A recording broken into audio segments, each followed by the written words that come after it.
আসসালামু আলাইকুম everyone, welcome back to my channel RK cooking studio. আজকে পর্বে তৈরি করে দেখাবো খুবই মজার ও দারুণ স্বাদের একটি ডেজার্ট রেসিপি। মাত্র 2 কাপ দুধ দিয়েই ঝটপট তৈরি করে নিতে পারবেন দারুণ স্বাদের এই ডেজার্ট। আর এই ডেজার্টটা খেতে এতটা মজার ও নরম তুলতুলে যে মুখে দেয়া মাত্রই মিলিয়ে যাবে। আশা করছি ছোট বড় সকলের কাছে ভীষণ ভালো লাগবে আমার আজকের রেসিপি ভালো লাগলে লাইক, কমেন্ট এবং শেয়ার করে দিবেন।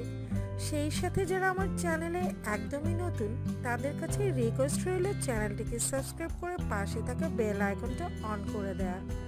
এতে করে আমি যখনই কোনো নতুন ভিডিও আপলোড দিব আপনারা সাথে সাথে তার নোটিফিকেশনটা পেয়ে যাবেন সবার আগে। তো চলুন ভিউয়ার্স, এবার তাহলে মূল রেসিপিতে চলে যাওয়া যাক। আমি যে পাত্রে রান্না করব সরাসরি সেই পাত্রেই সব কিছু মিক্স করে নিব। তো সেজন্য আমি একটি প্যান নিয়ে নিয়েছি, আর এখন কিন্তু চুলাটা বন্ধই আছে, আর চুলাটা বন্ধ রেখে কিন্তু মিক্সিংয়ের কাজটা সেরে নিতে হবে। কোনোভাবেই কিন্তু চুলাটা জ্বালিয়ে রেখে মিক্সিংয়ের কাজটা করা যাবে না। এবার আমি দিয়ে দিচ্ছি এতে 2 কাপ পরিমাণ নর্মাল পানি। আমি 2 কাপের মতো নর্মাল পানি নিয়ে নিয়েছি। এখানে কিন্তু গরম পানি নেওয়ার কোনো প্রয়োজন নেই, নর্মাল পানিটাই নিতে হবে। চিনি দিয়ে দিচ্ছি 1/3 কাপ পরিমাণ, তবে মিষ্টিটা আপনাদের পছন্দ মতো বাড়িয়ে বা কমিয়ে নিতে পারবেন। মিষ্টি খাবার একটু ব্যালেন্স করার জন্য দিয়ে দিচ্ছি একদম চিমটি পরিমাণ লবণ, তবে আপনারা চাইলে নাও দিতে পারেন। তো আমার কাছে মিষ্টি খাবারে কিন্তু লবণ না দিলে ভালো লাগে না, সেজন্য আমি চিমটি পরিমাণ দিয়ে দিয়েছি। এবার একটি স্প্যাচুলার সাহায্যে চিনিটাকে মেল্ট করে নিচ্ছি। তো নেড়েচেড়ে একটু মিক্স করে নিচ্ছি, আর দিয়ে দিচ্ছি আমি এতে 1/2 কাপ পরিমাণ গুঁড়ো দুধ। আপনারা যে কোনো ব্র্যান্ডের গুঁড়ো দুধটাই এ পর্যায়ে ইউজ করতে পারবেন। নেড়েচেড়ে গুঁড়ো দুধটাকে খুব ভালো করে মিক্স করে নিতে হবে। তবে আপনারা চাইলে গুঁড়ো দুধের পরিবর্তে সরাসরি লিকুইড দুধটা কিন্তু ইউজ করতে পারবেন, তবে সেই ক্ষেত্রে পানি নেওয়ার কোনো প্রয়োজন নেই। আমি যে পরিমাপে পানি নিয়েছি অর্থাৎ 2 কাপ পানি নিয়েছি, আপনারা সেই জায়গায় 2 কাপ পরিমাণ লিকুইড দুধ নিলেই হবে। আগার পাউডার দিয়ে দিচ্ছি 1 টেবিল চামচ পরিমাণ। আমি প্রতি 1 কাপের জন্য 1.5 চা চামচ করে আগার পাউডার নিয়েছি। এবার খুব ভালো করে এই আগার পাউডারটাকেও মিক্স করে নিতে হবে। লক্ষ্য রাখবেন যেন দলা পেকে না থাকে, ভালো করে কিন্তু মিক্স করে নিতে হবে। আর অবশ্যই কিন্তু চুলাটা বন্ধ রেখে কাজগুলো করে নিতে হবে।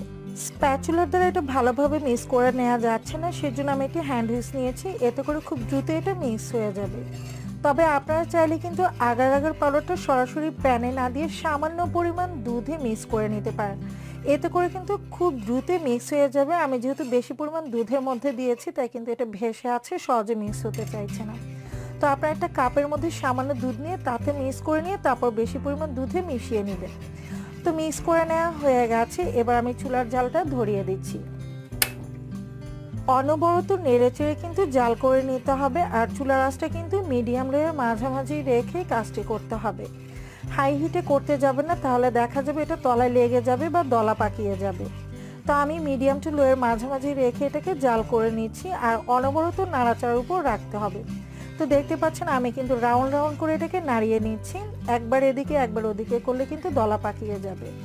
তো আমি জাস্ট অনবরত নেড়েচেড়ে এটাকে বেশ কিছুক্ষণ জাল করে নিব। আমি প্রায় 2 মিনিটের মতো এটাকে জাল করে নিয়েছি, আর এখন কিন্তু এটা অনেকটাই ঘন হয়ে গেছে। খুব বেশি সময় ধরে জাল করার প্রয়োজন নেই। আমি আপনাদেরকে একটু মিশ্রণটা তুলে দেখাচ্ছি কতটা ঘন হয়েছে। তো লক্ষ্য করলে হয়তো দেখতে পাচ্ছেন ঘনত্বটা খুব বেশি ঘন কিন্তু একদম সুজির মতো হয়ে যাবে না, মোটামুটি এই টাইপের একটু ঘন হবে। তো দেখতে পাচ্ছেন এর ঘনত্বটা কেমন হয়েছে। তো আমি খুব দ্রুত এটাকে চুলা থেকে নামিয়ে নিব, বেশি সময় ধরে এটা জাল করার কোনো প্রয়োজন নেই, আর দ্রুতই কিন্তু কাজগুলো সেরে নিতে হবে। আমি এটাকে নামিয়ে নিচ্ছি। তো ডেজার্টটা সেট করে নেওয়ার জন্য আমি একটি স্কোয়ার শেপের কাচের বাটি নিয়ে নিয়েছি। আপনারা আপনাদের পছন্দ মতো যে কোনো শেপের বাটি নিয়ে নিতে পারেন। আমি এখানে স্কোয়ার শেপের কাচের বাটি নিয়েছি। এবার যে মিশ্রণটা আমি রেডি করে রেখেছিলাম সেটা খুব দ্রুতই আমি এই পাত্রে ঢেলে দিব, তা নাহলে কিন্তু সেটা প্যানে সেট হয়ে যাবে। তো খুব দ্রুতই কিন্তু কাজটি করতে হবে।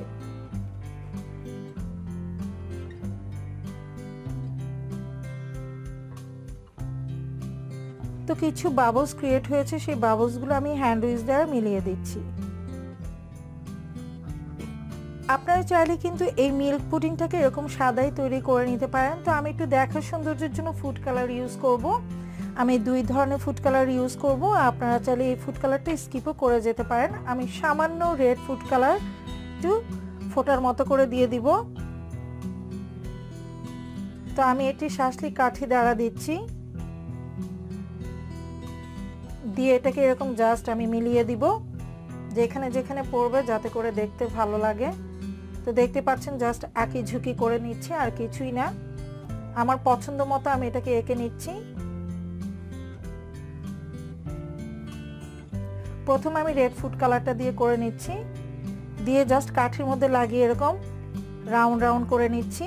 এই শাঁসলি কাঠিটাকে জাস্ট আমি এই ফুড কালারের মধ্যে চুবিয়ে নিয়ে এই যে পুডিংটাতে আমি জাস্ট এরকম আঁকি ঝুঁকি করে নিচ্ছি, রাউন্ড রাউন্ড রাউন্ড শেপে। আপনাদের পছন্দ মতো ঘুরিয়ে নিতে পারেন। তো দেখতে পাচ্ছেন আমি ঘুরিয়ে নিয়েছি, সুন্দর একটা কালার তৈরি হয়েছে। এবার আমি একটু ব্লু ফুড কালার ইউজ করব। তো আপনাদের পছন্দ মতো যে কোনো ফুড কালার ইউজ করতে পারেন। আবারও একইভাবে বোতলের মধ্যে শাঁসলি কাঠিটাকে আমি ডুবিয়ে নিয়েছি, নিয়ে একটু আবারও রাউন্ড রাউন্ড করে নিচ্ছি। আসলে ডিজাইনটা সম্পূর্ণ নিজেদের উপর, আপনি যেভাবে চান সেভাবে করে নিতে পারেন। আমি আমার পছন্দ মতো ঘুরিয়ে ঘুরিয়ে নিচ্ছি, ধরা বাঁধা কোনো নিয়ম নেই যে এভাবেই করতে হবে। তো আমার আঁকাআঁকির কাজ শেষ, আর দেখতে পাচ্ছেন কি সুন্দর লাগছে। আসলে কিন্তু আমি জেনে বুঝে কোনো ডিজাইন করিনি, জাস্ট শাঁসলি কাঠিটাকে ধরে ঘুরিয়ে ঘুরিয়ে করেছি। আর লতা পাতার মতো খুব সুন্দর একটা ডিজাইন কিন্তু হয়ে গেছে। আসলে যেই জিনিসটা দেখতে ভালো লাগে সেটা কিন্তু খেতেও ভালো লাগে। তো লুকিংটা দেখতে পাচ্ছেন কতটা সুন্দর হয়েছে। এই মিল্ক পুডিংটাকে কিন্তু নাড়াচাড়া করা যাবে না, যেখানে রেখেছি সেখানে রেখে এটাকে আমি পুরোপুরি ঠান্ডা করে নিব। নাড়াচাড়া করতে গেলে দেখা যাবে শেপটা নষ্ট হয়ে যাবে। তো এভাবে এটাকে রেখে দিব বেশ কিছুক্ষণ, যতক্ষণ না এটা পুরোপুরি ঠান্ডা হয়ে রুম টেম্পারেচারে চলে আসছে। যখন এটা রুম টেম্পারেচারে চলে আসবে তখন আমি এটাকে নর্মাল ফ্রিজে রেখে দিব 3 থেকে 4 ঘন্টার জন্য। তারপর আপনাদেরকে আমি সার্ভ করে দেখাবো যে এই মিল্ক পুডিং বা ডেজার্টটা কতটা পারফেক্ট হয়েছে। তো ফিরে আসছি পুরোপুরি ঠান্ডা হয়ে যাওয়ার পর। তো আমি এই ডেজার্টটাকে ফ্রিজ থেকে বের করে নিয়েছি। রুম টেম্পারেচারে চলে আসার পর আমি এটাকে ফ্রিজে রেখে দিয়েছিলাম 3 থেকে 4 ঘন্টার জন্য। আর এখন কিন্তু এটা পুরোপুরি ঠান্ডা হয়ে জমে গেছে। আর এই ডেজার্টটা কিন্তু ঠান্ডা ঠান্ডা খেতে ভীষণ ভালো লাগে। আমি আপনাদেরকে একটু কেটে দেখাচ্ছি। লক্ষ্য করলে হয়তো দেখতে পাচ্ছেন কতটা নরম ও তুলতুলে, খেতে কিন্তু ভীষণ মজার। আপনারা একবার হলেও ট্রাই করে দেখতে পারেন। আশা করছি আপনাদের কাছেও ভীষণ ভালো লাগবে আমার আজকের রেসিপি। আজকের মতো এখানেই বিদায় নিয়ে নিচ্ছি। খুব শীঘ্রই ফিরে আসবো নতুন কোনো রেসিপির সাথে। সে পর্যন্ত সবাই ভালো থাকবেন, সুস্থ থাকবেন।